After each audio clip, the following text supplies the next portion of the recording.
Today we're attempting our second class on this topic of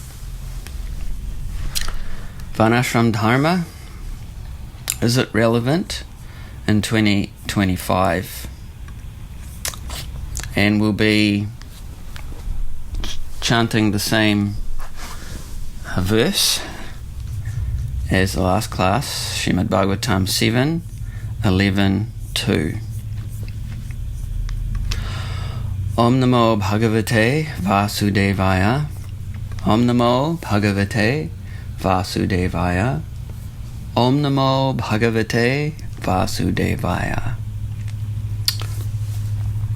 Shri Yudhisthira Uvacha Bhagavan Shrotum Ichchami Rinam Dharmam Sanatanam Varnashram Achar Yutam Yat Puman Vindate Param. Shri Yudhisthira Uvacha. Maharaj Yudhisthira inquired, Bhagavan, O my Lord, Shrotum, to hear, Ichchami, I wish, Nrinam, of human society, Dharmam, the occupational duties, Sanatanam, common and eternal for everyone. Varna Ashrama Achara Yutam, based on the principles of the 4 divisions of society and the 4 divisions of spiritual advancement, Yat, from which Puman, the people in general, Vindate, can enjoy very peacefully Param, the supreme knowledge, by which one can attain devotional service. Translation. Maharaj Yudhisthira said, My dear Lord, I wish to hear from you about the principles of religion by which one can attain the ultimate goal of life, devotional service. I wish to hear about the general occupational duties of human society and the system of social and spiritual advancement known as Varnasrama Dharma. Purport. Sanatana Dharma means devotional service. The word Sanatana refers to that which is eternal, which does not change but continues in all circumstances. We have several times explained what the eternal occupational duty of the living being is. Indeed, it has been explained by Sri Chaitanya Mahaprabhu. Jiver Swarupai Krishner Nitya Das. The real occupational duty of the living entity is to serve the Supreme Personality of Godhead. Even if one prefers to deviate from this principle, he remains a servant, because that is his eternal position. But one serves Maya, the illusory material energy. The Krishna consciousness movement, therefore, is an attempt to guide human society to serving the personality of Godhead instead of serving the material world with no real profit. Our actual experience is that every man, animal, bird and beast, indeed every living entity, is engaged in rendering service. Even though one's body or one's superficial religion may change, every living entity is always engaged in the service of someone. Therefore, the mentality of service is called the eternal occupational duty. This eternal occupational duty can be organized through the institution of Varnasrama, in which there are 4 Varnas, Brahmana, Kshatriya, Vaishya, and Shudra, and 4 Ashramas, Brahmacharya, Grihastha, Vanaprastha, and Sannyasa. Thus Yudhisthira Maharaj inquired from Narada Muni about the principles of Sanatana Dharma for the benefit of human society. Om Jnana Timirandasya Ananjana Shalakaya Chakshun Militam Yena Tasmai Shri Guruve Namaha. Jai Shri Krishna Chaitanya Prabhu Nityananda Shri Advaita Gadadhara Shivasadi Gaur Bhaktivinoda. Hare Krishna, Krishna Krishna, Hare Hare, Hare Rama, Rama Rama, Hare Hare. Thanks to everyone for tuning in this morning. So nice to have your good company here on this overcast at the moment, Saturday morning here in Wellington. We're picking up from where we left off in the first class, where our focus was on the principle of why the Varnashram system is relevant, and perhaps even more relevant today than in any other time. In this class we'll do a short recap of that class, and then attempt to address some potentially confusing points about the Varnashram system and how it applies today, particularly to bhakti practitioners.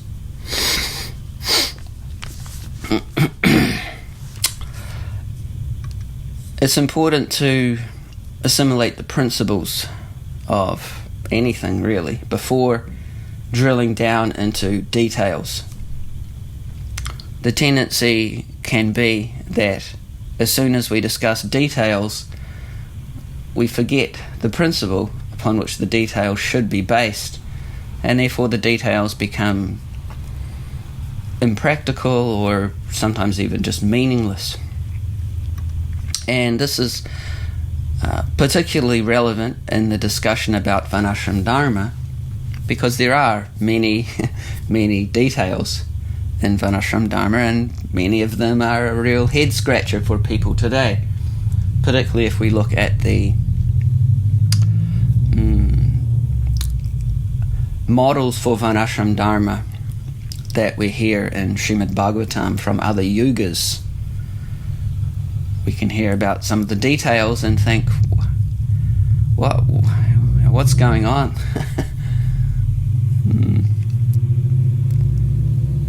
Therefore, we always have to keep the purpose of the system in mind, the principles of the system in mind when we discuss details. So it requires a certain kind of intelligence to do that.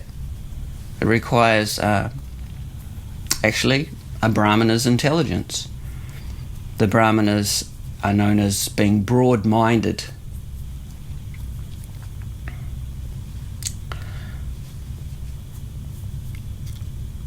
There are many ways to understand what that means, but in the context of our discussion today, we can understand it as being able to discuss the details and at the same time keep the principles in mind. You have to be able to discuss the details and at the same time keep the whole picture in your mind, in your mind's eye, or in your intelligence. Otherwise it's very easy just to get bewildered by the details and just think, this is not practical at all. As Srila Prabhupada writes here in the last sentence of his purport, thus Yudhisthira Maharaj inquired from Narada Muni about the principles of Sanatana Dharma for the benefit of human society. So if we don't keep the principles of the system in mind and we just focus on the details, very easily we can come to the conclusion that this is not going to benefit anybody. Who's going to benefit out of this? And we can discuss a little more about, as we go on, some of those details which may be bewildering. Again, bewildering without keeping the principles in mind. So some of the principles we discussed in the last class were what Varnasrama Dharma isn't.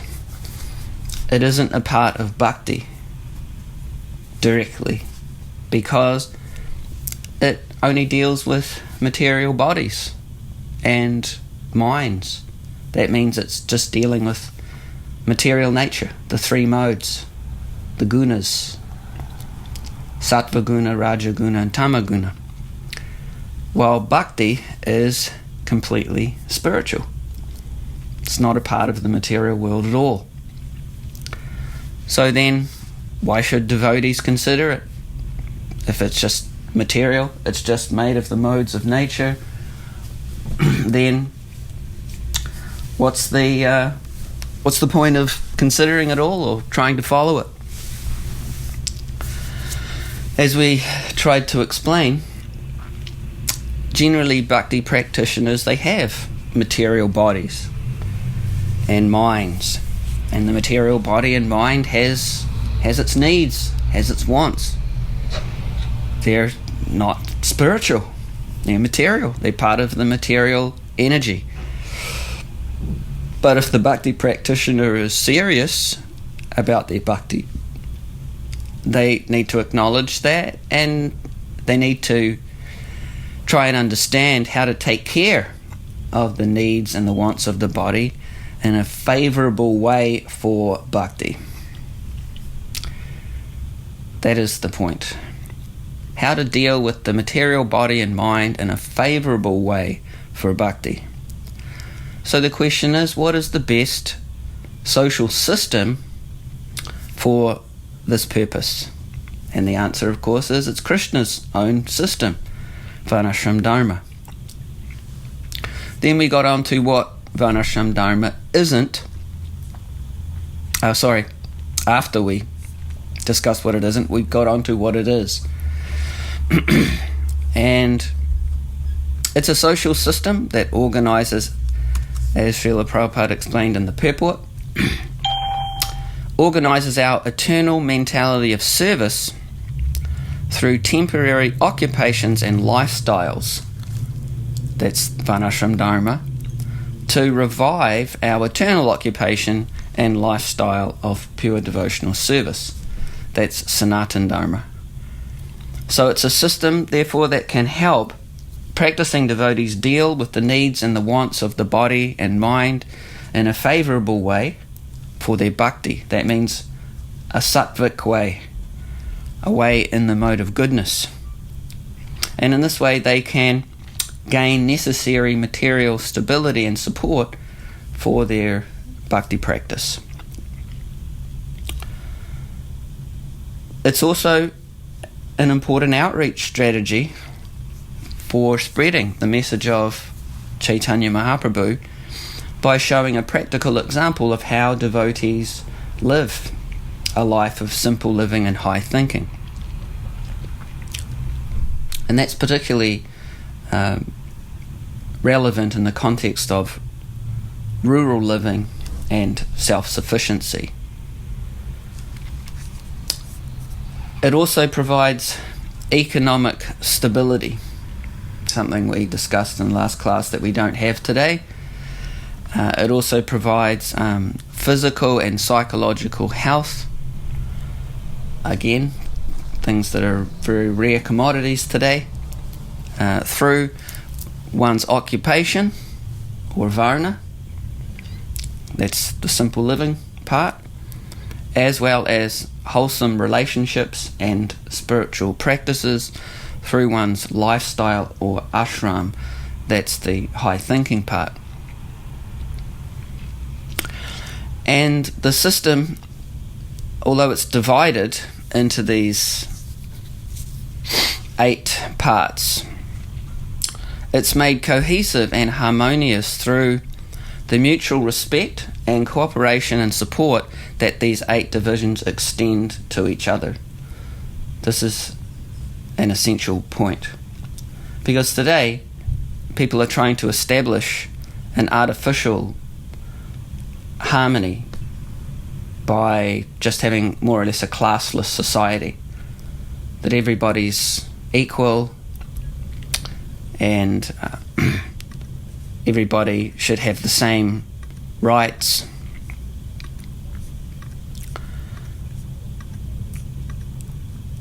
But because it's artificial, it doesn't work. We'll discuss this a little bit later. People are thinking that if you divide society like this, then there'll be a lack of cohesion, a lack of harmony, because there'll just be a hierarchy and therefore exploitation. They don't understand the more subtle principle that these 8 divisions are made cohesive and harmonious through proper culture, through mutual respect and cooperation and support that they extend to each other. And we can discuss that more as we go on. So in the modern consumer society, we're educated and trained to be what we're not. We're educated and trained to be an enjoyer. But in Varnashram, we're educated and trained to be what we actually are, which is servants. And so by following the principles of Varnashram, we can more easily revive our eternal service mood of bhakti, what's stated in this verse is Sanatan Dharma, through our daily activities and through all the phases of our life. Then, why is it relevant?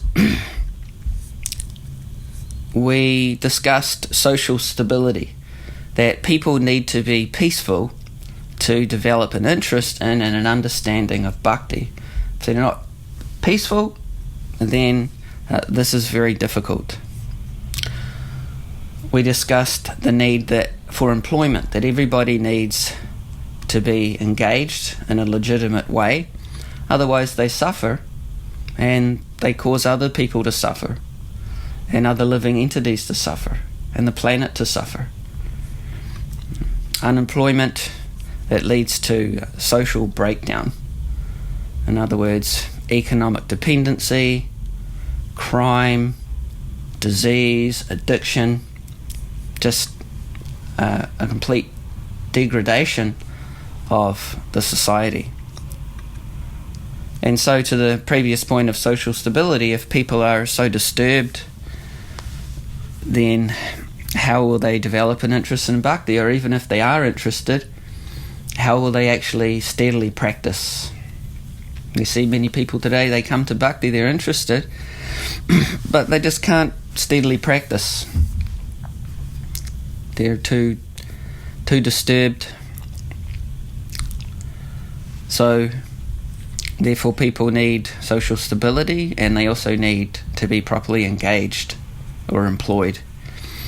Then we discussed how everything needs to be done by a qualified person. What's the problem with work being done by an unqualified person? We gave the example of the Shudra doing the work of a Brahmana.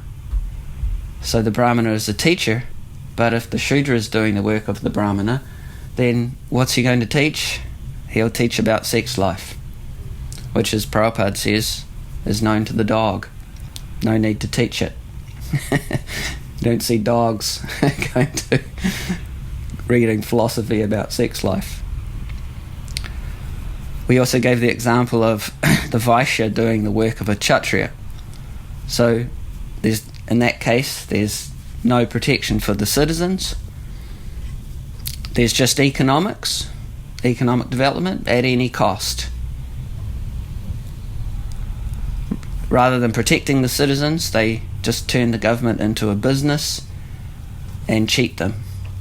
And you can see in society today, like here in New Zealand, the university, for example, is supposed to be the seat of learning. It's a business. People pay tens of thousands of dollars to just learn some kind of ordinary occupation and how to be a good Shudra, basically. So it's a good business for some people. So everything is like that. Everything gets turned into business where the value is profit at any cost. If you have the country or the government being run by Vaishyas rather than Kshatriyas. So everything should be done by a qualified person.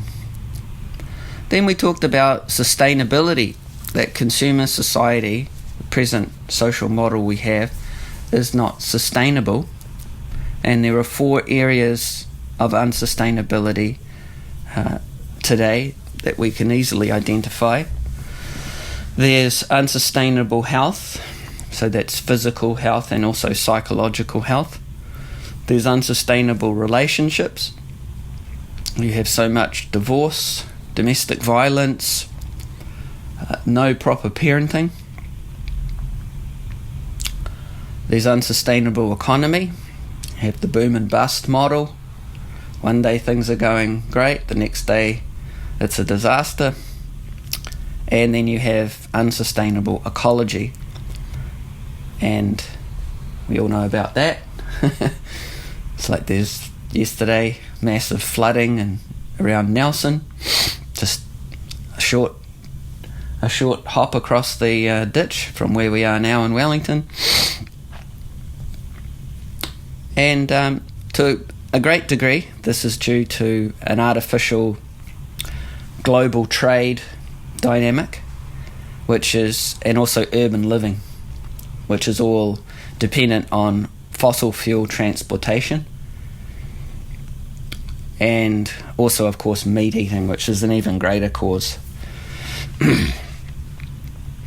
So this unsustainability, this is due actually to atheism and its corresponding lifestyle. Remember, we were explaining how in the present model we're educated and trained to be what we're not, which is an enjoyer, just a hedonistic, brainless, wanton sense gratifier. So in order to be like that, you really have to be an atheist, or at least someone who's heavily influenced by the culture of atheism, which, as Krishna says, Kshaya Jagato Hitaha, destroys the world and its inhabitants. The principal word there being destroys. That's the unsustainability that we're talking about here in these four divisions. So the solution is to just follow Krishna's personal system for social organization. That's Varnashram, which regulates economics, that's the Varna, and relationships, that's the Ashrama, in the mode of goodness. And this produces health and sustainability for the planet and for its inhabitants. And also, it's important to keep in mind that this is a material system. Again, it's not a spiritual system, it's a material system, but it's Krishna's material system. And therefore it's the best system for sustainable material advancement. Now, I just wondered at this point, before we try to tackle some of these potentially confusing points, does anyone have any questions they would like to ask?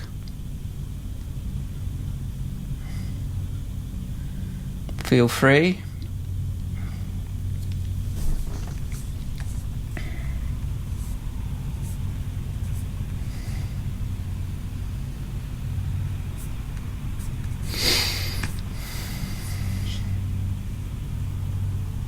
Okay. Speak a bit louder, Krishna Gopinath. Yeah. I just had a question about the different varnas. So, like in Bhagavatam here, it's all mixed. But then, for example, I can't hear you very well. Can you turn your microphone up or go closer to the microphone? It's not better? Yeah. That's better. Okay. So I was wondering, in Bhagavatam here that the Varnas in Kali Yuga, they're all mixed. And then Urmila Mataji, she says that she hasn't really seen anyone who's mixed in their Varna. So I'm just wondering whether you could clarify that. Where does it say that everybody's mixed? Or maybe it doesn't. Actually, I'm not sure, but Devamita Swami, he said, or Gurudevya, he said in one class that everyone is mixed. The general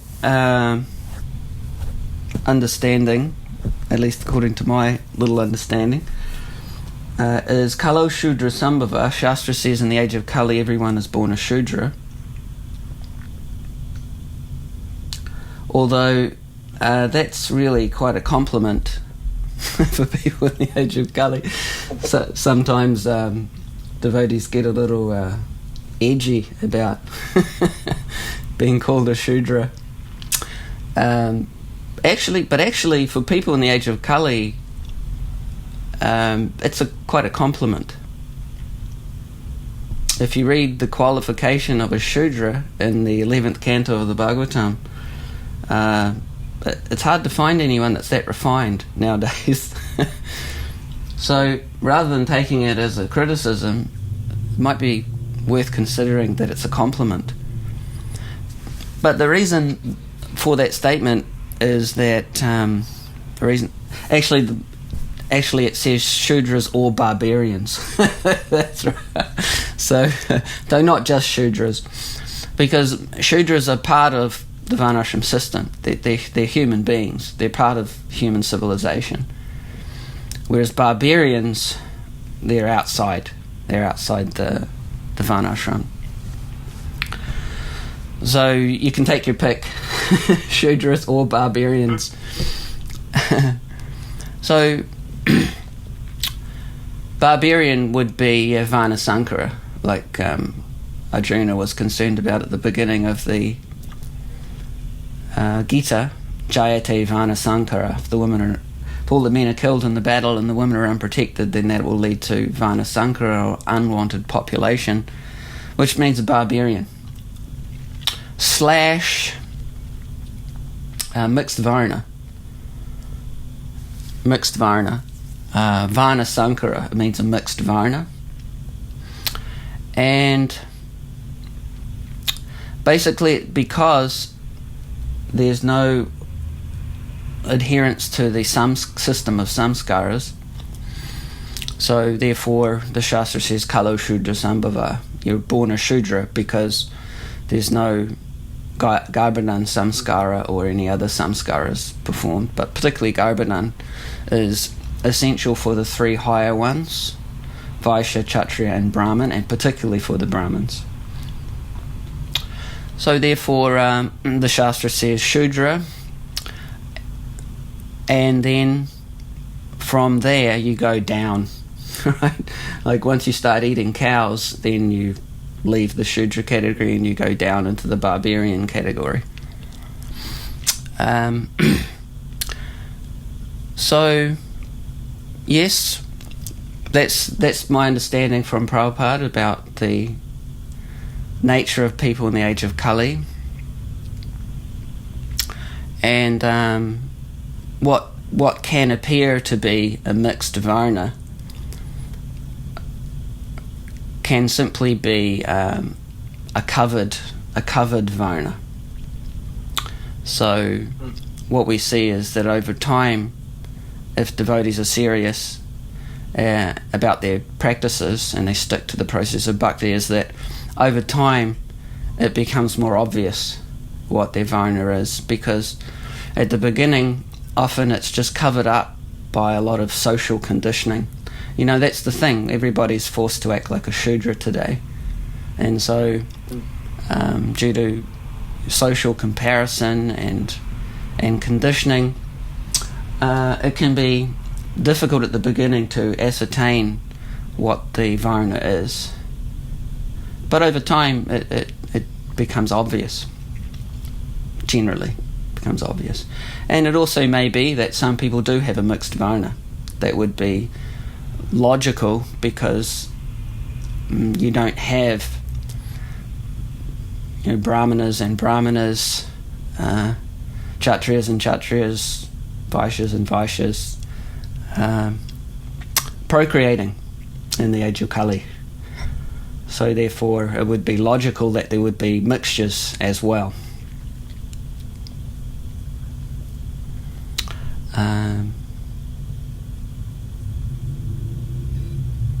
Does that make some sense? Yes, thank you, Paul.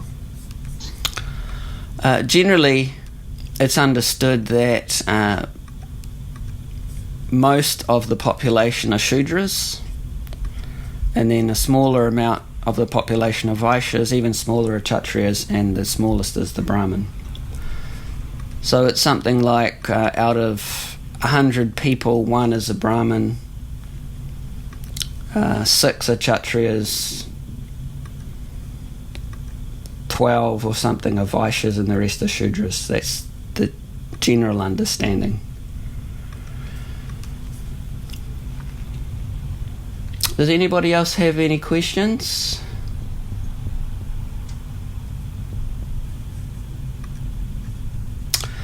Okay, we'll go on to attempting being the operative word, to address some potentially confusing points about the Varnashram system. The first point that I thought to address was Prabhupada's vision of Varnashram for devotees or the general public? Because often you hear devotees say that Varnashram is not relevant for devotees. It was really just a strategy for,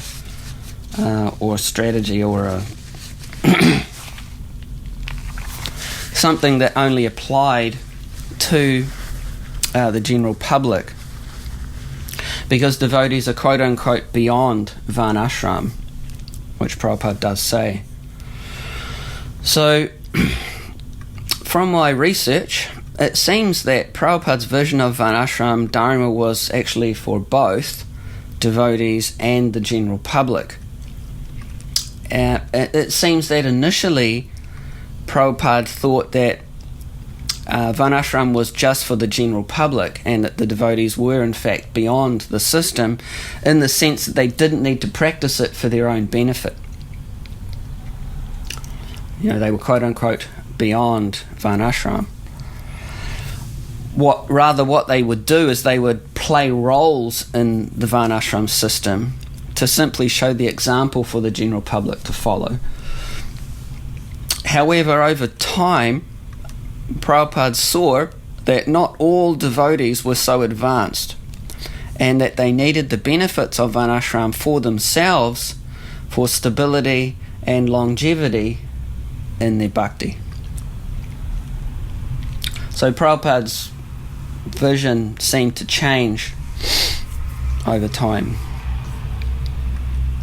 And when, towards the end of Prabhupada's time with us, this was in 1976 or 7, when a devotee asked Prabhupada, why do we need Varnashram if we're all Vaishnavas? Prabhupada replied, if they're all Vaishnavas, then why are they falling down?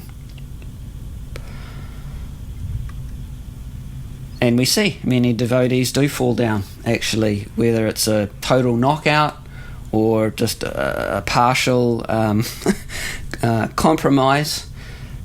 This is quite common.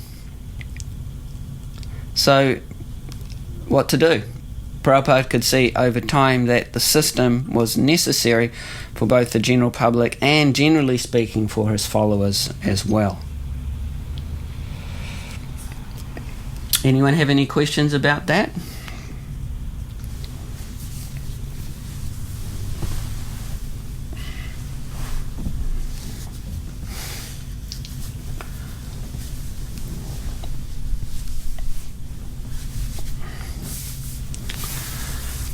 Okay, the next point is, if devotees are all brahmanas, why divide a society into 4 varnas? This is an interesting point.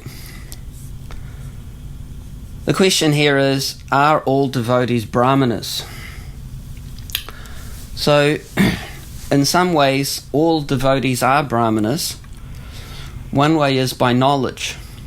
So you may have read the statement in Shastra, Brahma Jana Titi Brahmanaha, that a brahmana is one who knows God, or Brahman.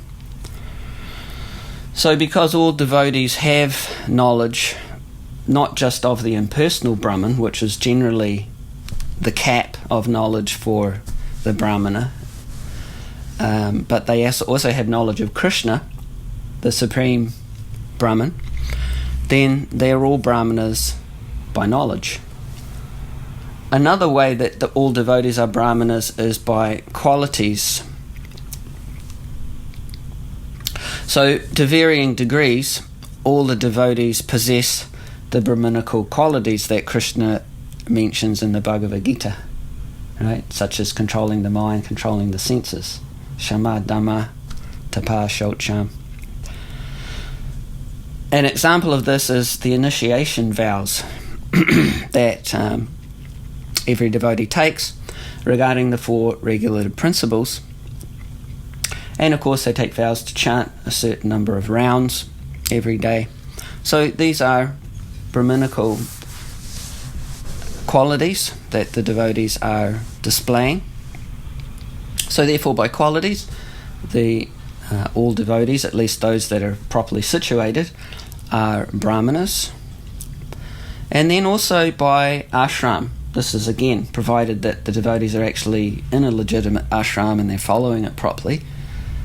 Then the Bhagavatam explains that the 6 duties of a brahmana, 3 of them are relating to the ashram and 3 of them are relating to the varna.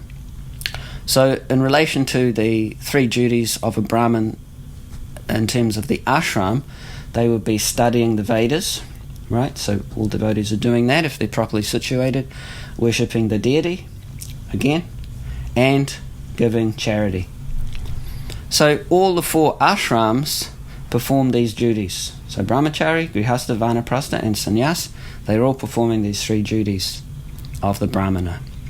And therefore, by ashram, all the devotees are brahmanas. So by knowledge, by qualities, and by ashram, if the devotee is properly situated, then he or she is a brahmana.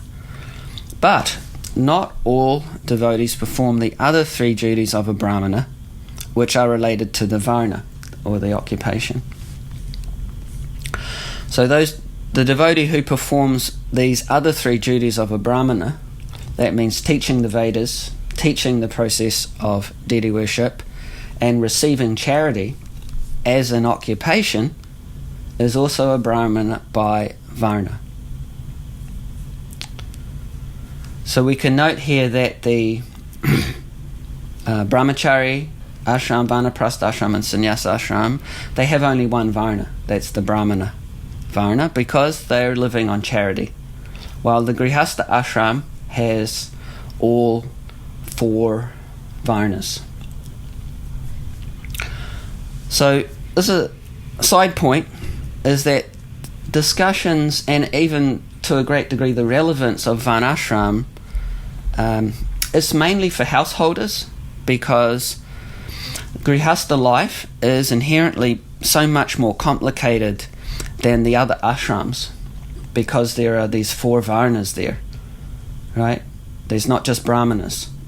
You have brahmanas, kshatriyas, vaishyas and shudras in the grihastha ashram, whereas the other ashrams is just brahmana. So what this practically means is that for the vast majority of householder devotees, they have to earn money, they have to try to relate to the opposite sex, they have to conceive children and raise them, they have to buy a house, right? The list just goes on and on and on. So it's so much more complicated than the life of a brahmachari or a vanaprastha or a sannyasi, who doesn't have to worry about all that. And because the householders often have had no real experience of a proper family life, and so that's particularly in the context of Westerners, in which family life is kind of a good idea, generally, then they're often just trying to practice in an urban setting, and so they're scratching their heads a lot of the time, like, about these things. How do you get married? How do you deal with a husband? How do you deal with a wife? How do you conceive a child? How do you raise a child? How do you find work? And as a practitioner, and work in a way that's favourable for your devotional service. These are very common questions for householders practitioners. And again, brahmacharis, vanaprasthas and sannyasis are really going to have to deal with all this.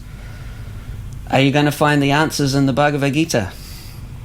You read the Bhagavad Gita, this is how you this is how you deal with the husband. This is how you deal with the wife. This is how you get a job and live in the city and chant Hare Krishna. No, because all these things are part of Varnasrama Dharma. It's touched on in the Gita, but the Gita is a book of philosophy. It's not a book of social organization. So anyway, back to the main point. All devotees are brahmanas by knowledge, by qualities and by ashram, but not necessarily by varna or by occupation. Now, the essential point here for Vaishnavas is that Varnashram divisions, such as Brahmana, Kshatriya, Vaishya, Shudra, etc., they're just like roles that one plays in a drama. That's how the individual should see their particular Varnashram role, just like a role in a drama. They're a secondary identity for a devotee. The primary and dominant identity is Vaishnava. And this is why you'll hear Prabhupada say repeatedly that a devotee is beyond Varnashram, meaning that by their identity, by their accepting the identity of a Vaishnava, an eternal servant of Krishna, they're beyond the bodily concept of life, which is the basis of these Varnashram divisions, and which are products of material nature, the three modes. Now, if someone hasn't accepted their eternal identity and occupation as Krishna's servant, then they're classified according to the body, right? Then they're classified as Brahmana, Kshatriya, etc. They're designations for someone in the bodily concept of life. But once a person accepts their eternal identity and occupation, then they become a Vaishnava, a devotee of Krishna, although they may still act in the Varnashram divisions, which are just like roles that one plays in a drama. And they do that for the purpose of social organization and just for practical management. Here's a quote from Srila Prabhupada about this. He says, doesn't matter, but manage. For management, this division must be there. Otherwise it will be mismanagement. Yes, a Vaishnava coming to the position of doing the work of a Shudra does not mean he has become a Shudra. He is Vaishnava. Try to understand this point. Just like in the stage, if you want to play something, one must be king, one must be queen, but neither of them king or queen. That is stage play. Similarly, to manage things in the material world, we have to guna karma. Karma must be there. Karma there must be. Therefore, the karma should be done, executed according to quality. Devotee says, so in our movement, the leaders must decide how every devotee and every resource is engaged properly. Prabhupada, that is leadership. That is leadership. Which man is fit for which work? Right, so the essential point is that the Varnashram designations are a secondary identity for devotees, just like roles in a drama. Their primary and dominant and real identity is as a Vaishnava or a devotee of Krishna. So therefore the Shastra says actually it's offensive to call a Vaishnava by any of these designations. It says if you do that, you're a resident of hell. So this is the essential point. We can note here that Shastra does not evaluate Vaishnavas according to their Varna or ashram. It has another way of evaluating Vaishnavas, which is according to their adhikar or their qualification, and according to their actual advancement in bhakti. So Prabhupada repeatedly, and therefore Mahaprabhu says that whatever one's varna and ashram, one can become a guru if he knows the science of Krishna. So that's a very famous verse that Srila Prabhupada quotes all the time. Kiba vipra, kiba nyasi, shudra kaninoi, ye Krishna tattva se guru hoy. Whatever one's varna or ashram, if he knows the science of Krishna, then he's a guru. Right? So Prabhupada repeatedly makes the point that within a devotee society, this division of varna is simply for proper management, and it's not an evaluation of one's spiritual advancement. Does anyone have any questions on this?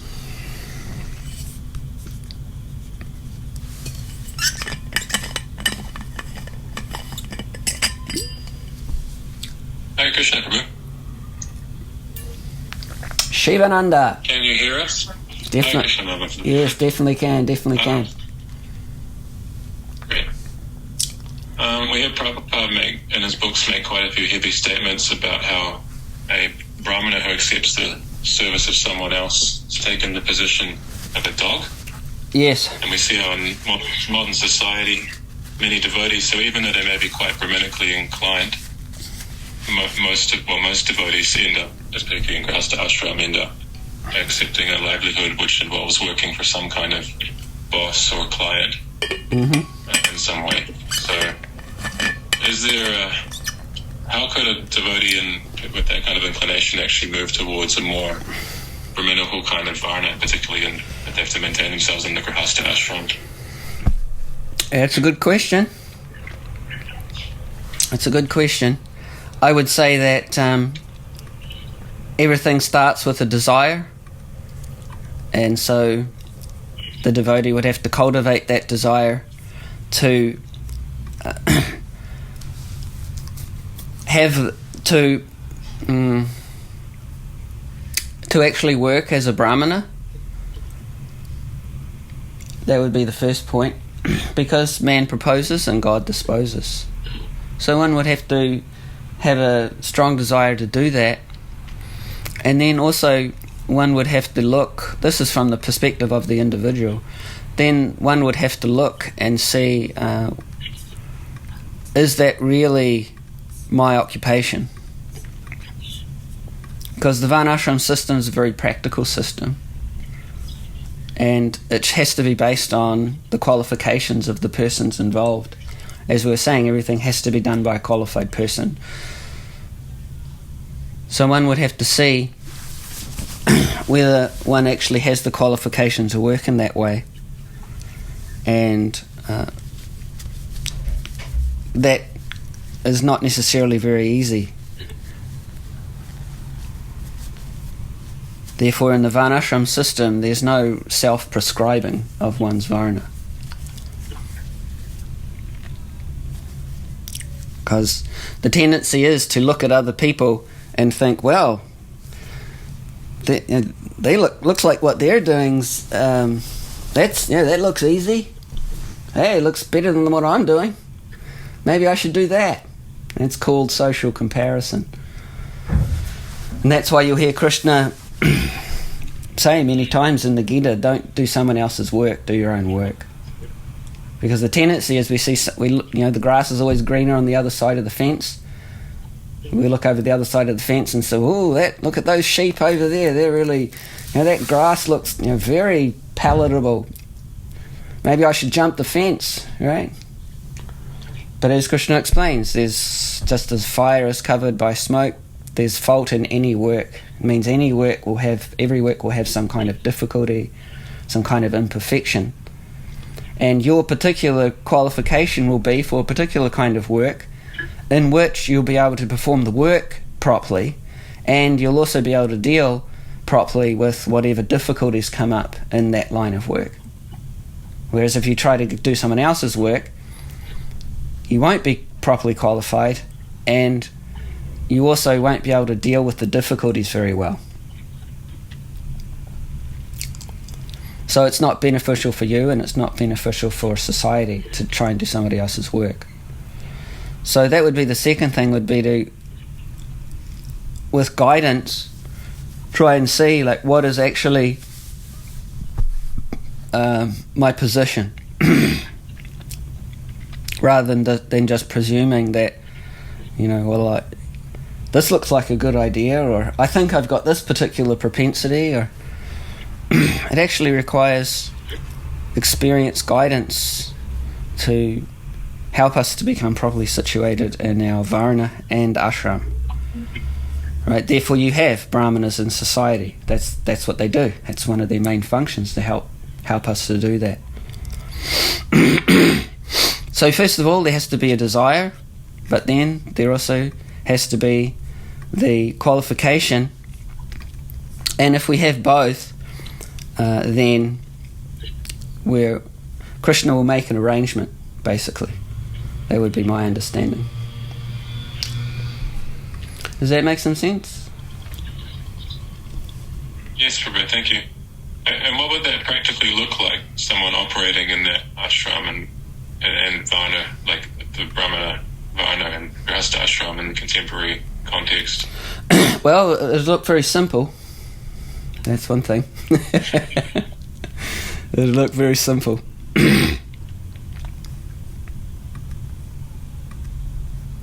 Brahmanas, if they're going to live, if they're going to have the occupation of a brahmana, then they're going to have to have a very simple life of self-satisfaction. They're going to have to just be comfortable with being satisfied with whatever Krishna has provided. That's why it's not for everybody, because most people are not comfortable with that. Most people in society are not comfortable just depending on Krishna. All right. So basically, you would just be doing your Brahminical duties, and you would, whatever comes, you would be making do with that, and you'd be happy with that. The satisfaction doesn't come from the facilities, the material facilities. It comes from the occupation itself. The value is teaching and imparting knowledge, and the simplicity and purity of that particular approach to life. Just like for a Vaishya, the satisfaction is profit. For a Kshatriya, the satisfaction is protection. For the Shudra, the satisfaction is service to others. So the Brahmana's satisfaction comes from being able to learn and teach, and therefore the facility's not very important. Right? They just want an opportunity to do that, and if they get an opportunity to do that, then they're satisfied. Right?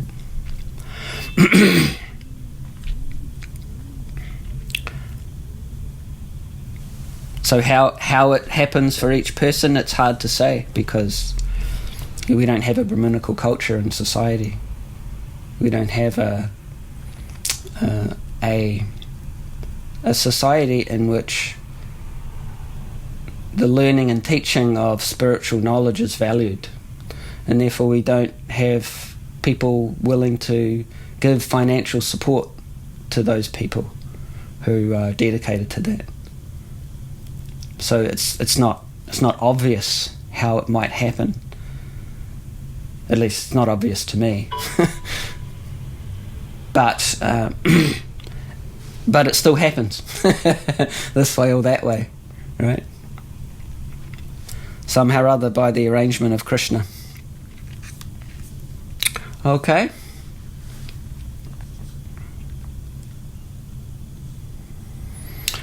Let's go on to does Varnashram apply in all ages? Now, because the duties of Varnashram seem so different from today's social structure and almost unrelatable for people today, including devotees, we may question if the system actually applies in all ages. maybe you read the Bhagavatam about the Varnashram system, and whether it's Satya Yuga or Treta Yuga or Dwapara Yuga, and you think, wow, how could that be possible today? Does it even apply? Well, the answer is yes, it always applies. Otherwise, the acharyas, like Bhaktivinoda Thakur, for example, Bhaktisiddhanta Saraswati Thakur, Srila Prabhupada, they wouldn't be asking for it to be revived. If it wasn't actually applicable, they wouldn't be asking for that. It's it's a system that's created by Krishna, and it's based on the modes of material nature. And so, just as the three modes can't be eradicated from material existence, neither can the system of Varnashram. It always exists. But today, it exists in an unorganized and an unsystematic form. So that's why you'll see today the four Varnas are there. You'll see a class of people who are labourers, a class of people who are businessmen and women, a class of people who are political leaders, and a class of teachers, educators, right? You still see it because you can't get rid of it. It's just that it's all very topsy-turvy, and the people are not qualified for their positions. And it's the same with the ashrams. You still see them just in a very topsy-turvy form. That being said, in this age, we don't have to follow the exact same model for Varnashram as we see in other ages, like Treta Yuga, for example. The Bhagavatam explains that the form of Varnashram can be adjusted according to the time, place, and circumstance. So there's a verse in this chapter that we're reading from, the 11th chapter, in which Narada Muni says to Yudhishthira, "My dear king, Brahmanas well conversant in Vedic knowledge have given their verdict that in every age, yuga, the conduct of different sections of people according to their material modes of nature is auspicious both in this life and after death." Right, so every age, this is the auspicious path. So the principles remain, but the details can be adjusted. That's the point. For example, in other ages, we see that ladies would be married often before puberty. Right.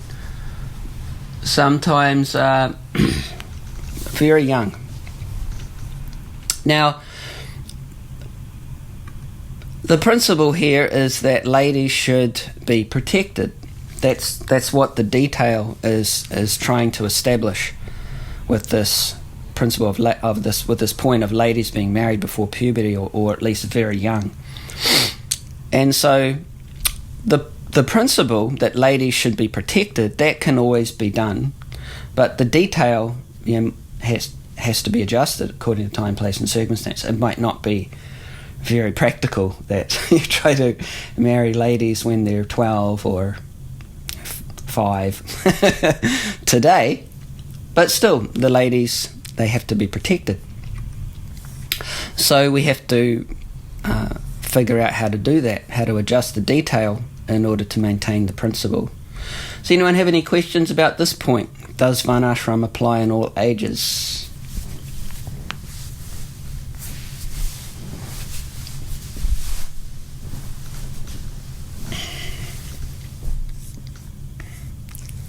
Okay.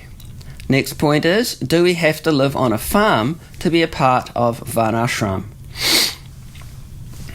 The answer here, as far as I can understand from my research, is no. But farms and rural communities do play an essential role in Varnashram, particularly the Varna side, because they provide the healthy, sustainable and self-sufficient economic base for a Varnashram society. So they show the example of an ideal Vaishnav social structure. Right? Prabhupada said that on these farms we can demonstrate the full Varnashram system. If these farms become successful, then the whole world will be enveloped by Krishna consciousness. So they show the ideal example of devotee Vaishnav social structure. Farm communities also offer the possibility for self-sufficiency, and that was central to Prabhupada's idea of Varnashram, self-sufficiency. So the farms are an ideal situation for that, simple living and high thinking. Prabhupada said, produce your own food, produce your own cloth. And this was in his last days with us in Vrindavan. He was telling devotees that. Farms also provide the opportunity for cow protection, which, along with Brahminical culture, Prabhupada calls one of the two pillars of spiritual advancement. And he explained that village organization is an important means of reviving our Krishna consciousness. He said, Krishna, natural life, is a village boy in Vrindavan. He is satisfied in that life. So those who are Krishna conscious, they should be satisfied with simple life in the village. Right? So that will help us to remember Krishna if we have a simple lifestyle of taking care of cows, agrarian lifestyle as taught by Krishna himself. But then the question is, what about the cities? Prabhupada said that does not mean that we should avoid city life or town life. Everything, every place is Krishna's place. Everywhere there should be Krishna consciousness. Right? So we don't necessarily have to give up the city life, but there is a connection between, there's supposed to be a connection between the city and the rural communities. And Prabhupada explains that the role of the city temples and outreach centres is that they're like staging grounds for organising the Varnashram communities, meaning the rural communities. And he said his idea was that initially devotees go to the city, they set up a temple or a centre, they start distributing his books, and then as people become attracted and become devotees, they should be brought to farm communities where they can live the Krishna conscious lifestyle which is described in the books. And in that way they can, it's much easier for them to remain fixed in devotional practices without the temptations and material allurements of the cities. Prabhupada's vision was that the modern industrial cities provide an environment which just crushes your spiritual aspirations and your spiritual development. He said this town life, industrial life, factory life is asuric life. It is killing human ambition. It is killing civilization. So the city centres can provide a way out of that asuric life by training devotees and directing them to Krishna conscious farm communities where they can find wholesome occupations which are favourable for their spiritual advancement. And farms and rural communities should also support the cities centres with produce, like you see with New Kalinagram, and also with milk. Does anybody have any questions on this point?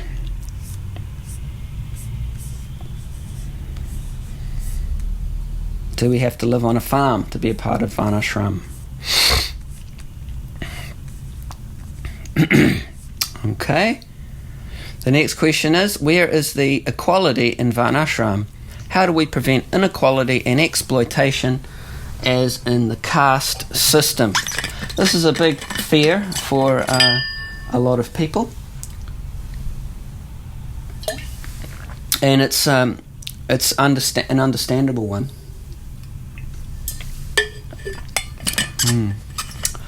So let's try to address this. The first point to note is that there's never any real equality on the material platform. The idea that there is, and the attempt to try to establish it, is artificial. Material bodies and minds are all inherently different. They have various strengths and weaknesses, and you can't artificially remove that. So it's pointless, basically, to try to artificially establish material equality or a classless society. It would never work. Whatever so-called equality that's established in that way is always very temporary, and it leads to problems. So actual equality exists on the spiritual platform, right? That's why Krishna says Pandita Samadarshana, someone who's actually learned, has that equal vision, sees every living entity equally. That means they see on the spiritual platform that every living entity is spirit soul and part and parcel of the Supreme Soul. And so in Varnashram, everyone has an equal opportunity to serve Krishna, and that's organised through one's occupation and one's lifestyle. Remember, Krishna says in the Bhagavad Gita, by following his qualities of work, every man can become perfect. Now please hear from me how this can be done. By worship of the Lord, who is the source of all beings and who is all-pervading, a man can attain perfection through performing his own work. Right? So everybody has an equal opportunity to attain perfection by performing their own work for the pleasure of Krishna.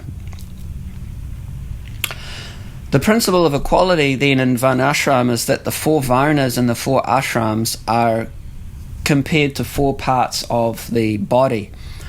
All the parts of the body are necessary for a healthy body. It appears that they're performing different kinds of work. Like the head's doing a different job to the leg, and the belly's doing a different job to the arms. But they're all working for the same purpose, the purpose of the whole body. So in the context of Varnashram, that means samsiddhi haritoshanam. All the Varnas and ashrams are working for the pleasure of Lord Hari. And therefore, they're all equally important. Right, so this is the way to real equality, Prabhupada explains. He says the Brahmana is like the head, the Kshatriya is like the arms, the Vaishya is the stomach or the abdomen, and the Shudra is like the legs. Similarly, spiritually, the Brahmachari is the trained-up disciple, the Grihastha is the trained-up householder, the Vanaprastha is experienced as a retired gentleman, and the sannyasi is compared to the renounced order of life for spiritual advancement. The sannyasi is completely in the renounced order of life for spiritual advancement. There is no question of the head being in an exalted position without the cooperation of the leg. When there is pinprick in some part of the leg, the head immediately takes it very seriously and takes out the thorn in some part of the leg. Similarly, whenever there is some outside attack, the arms or the hands spread to protect the whole body. In the same way, within the abdomen, there is the machinery of digesting foodstuffs, and after digestion, the secretion turns into blood, and it is infused throughout the whole anatomical structure of the body. Similarly, the cooperation between the head, arms, stomach, and legs is the perfect situation of the human society. So in this conversation, Prabhupada is talking to a governor, and the governor replies, coordination, because he's a governor, so that's his reply, naturally. And Prabhupada says, coordination. As head is also trying to maintain the body nicely, this arm is also. Now this has been nationally centralized, so that is the idea. Not that because I am head, Brahmana, oh, here is a Shudra, oh, don't see his face. Why? Shudra is also required. Leg is also required. Head is also required. And then the governor says, it is a harmonious coordination. Prabhupada, yes, harmonious coordination. So the idea is that the various divisions work cooperatively for the material and spiritual advancement of the whole society, and therefore they're all equal. So the key to Varnashram, again, is the relationships of mutual respect and support between the different groups, based on the principle that all are working for the same goal, to please Krishna, and are therefore spiritually equal. The other essential requirement for this equality in Varnashram, as I mentioned in trying to answer Shivananda's question, is that we have to imbibe Krishna's very essential point in the Gita, that everything should be done by a qualified person. Guna karma vibhargashaha. Not simply by birth or some other kind of concoction, which is the problem in the caste system. Right? Problem with the caste system is you have unqualified people in positions who are then exploiting other people. So everything's done by a qualified person, which is Krishna's requirement, then there'll be no or very little problems. Anybody have any questions on this point? Where is the equality in Varnashram? How do we prevent inequality and exploitation as in the caste system?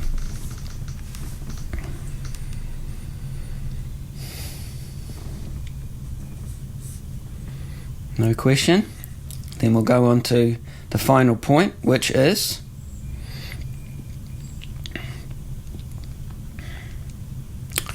does my Varna and Ashram matter?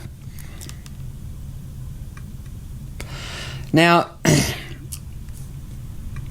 sometimes bhakti practitioners get unnecessarily concerned about their Varna and Ashram.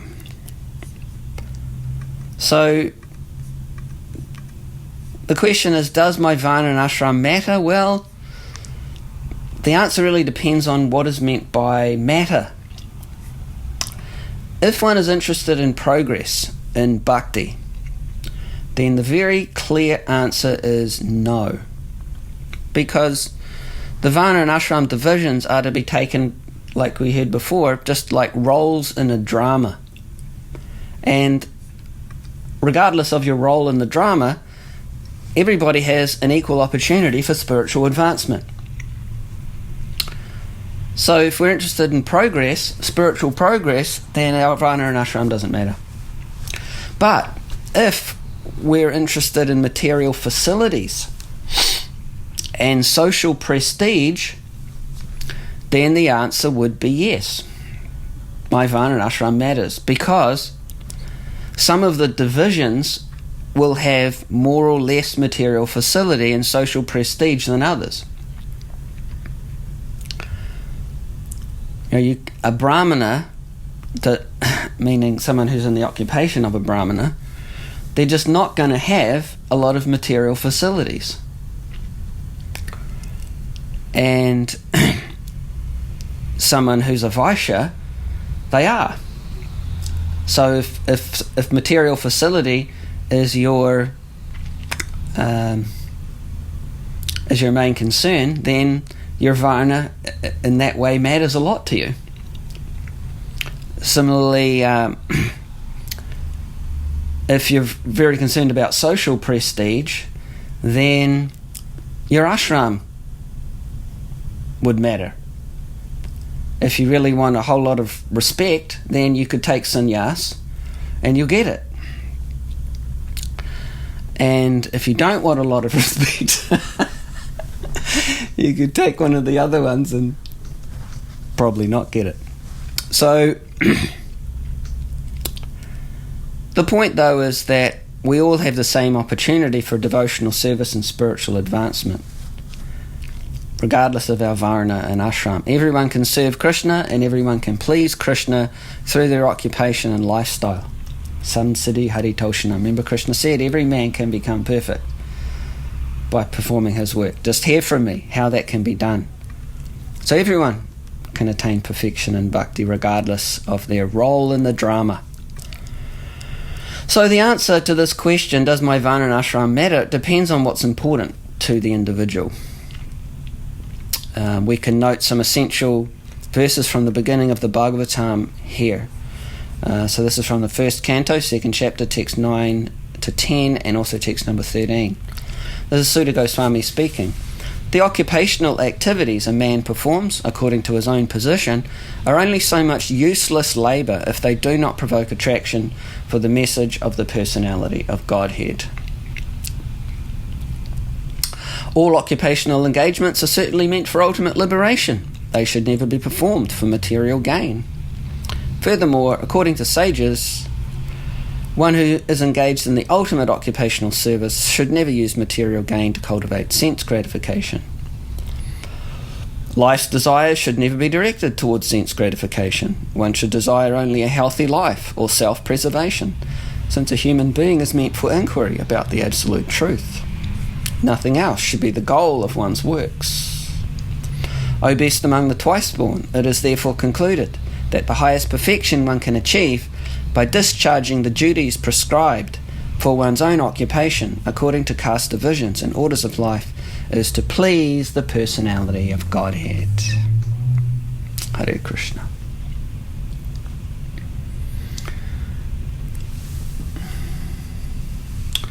Now there was one thing I read last night too that I wanted to finish with, and I thought I added it onto my phone, but it has not come up here on my notes on the computer. But I was just reading the Krishna book last night, and the last point that I read seemed very relevant to the class today, and particularly as a nice conclusion to the class. You may remember after the killing of Jarasandha by Bhimasena, Krishna freed all these kings that Jarasandha had imprisoned. He'd imprisoned 20,800 kings from around the planet. And so Krishna freed them, and he gave them instructions to perform their occupational duty as Kshatriyas according to his instructions, meaning the instructions of Varnasrama. And so Prabhupada writes here in the Krishna book, the kings began to manage the affairs of their kingdoms in accordance with the instructions of Lord Krishna, and all those kings and their subjects passed their days very happily. This is a vivid example of a Krishna-conscious society. If the people of the world, taking into account their respective material qualities, divide the whole society into 4 occupations for material progress and 4 orders for spiritual progress, centering these orders on Krishna and following the instructions of Krishna, as stated in the Bhagavad Gita, the entire human society will undoubtedly be happy. This is the lesson we have to take from this incident. Hare Krishna. So that's our conclusion to our little series here on Varnasrama Dharma. Is it relevant in 2025? Hopefully we've been able to show that there is certainly some relevance, and hopefully also explain the important principles behind the system that we have to keep in mind whenever we discuss the details and how things are applied. And also hopefully we have addressed some potentially confusing points about the system and hopefully made them a little less confusing. Hare Krishna. Does anybody have any final questions?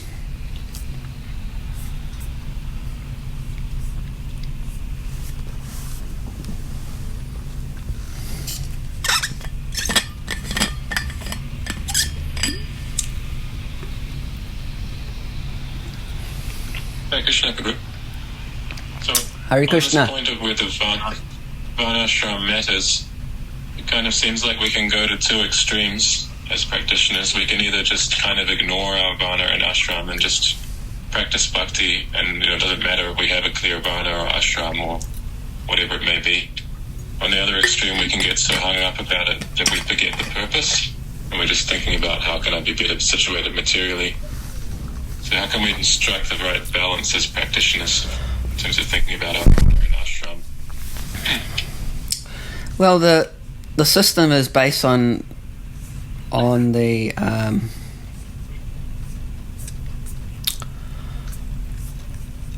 good guidance that we're getting from the Brahmanas. That's their function in society, is to help everyone to be properly situated and to actually derive benefit from their situation.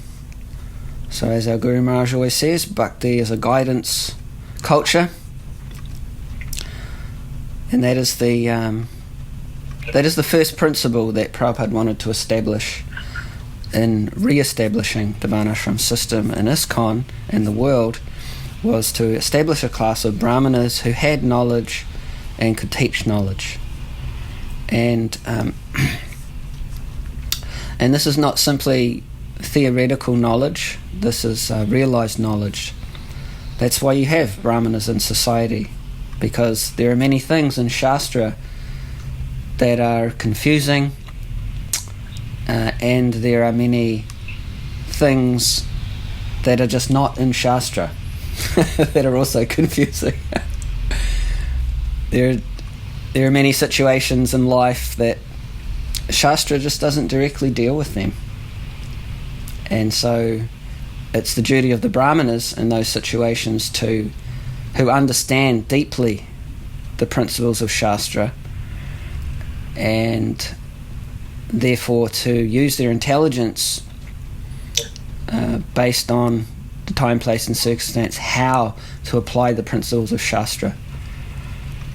So that is the valuable service that the Brahmanas are offering to everybody else in society, is to help them to be properly situated, and therefore to be able to make genuine spiritual advancement in all time, places and circumstances. And as we were saying, that the Varnashram system is designed to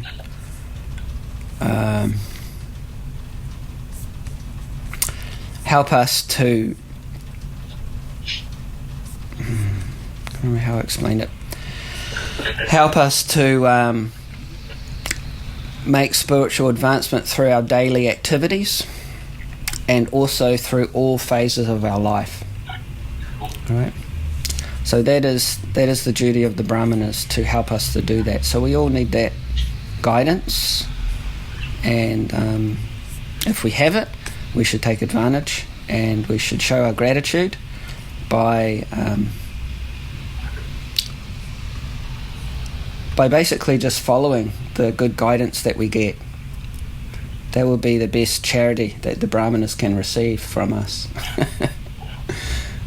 Like Prabhupada says in the Chaitanya Charitamrita, that the spiritual master is actually not happy when the disciple brings him money. But when he sees that the disciple is following his instructions and following the principles of devotional service, then he's satisfied. Right? Hare Krishna. Anything else?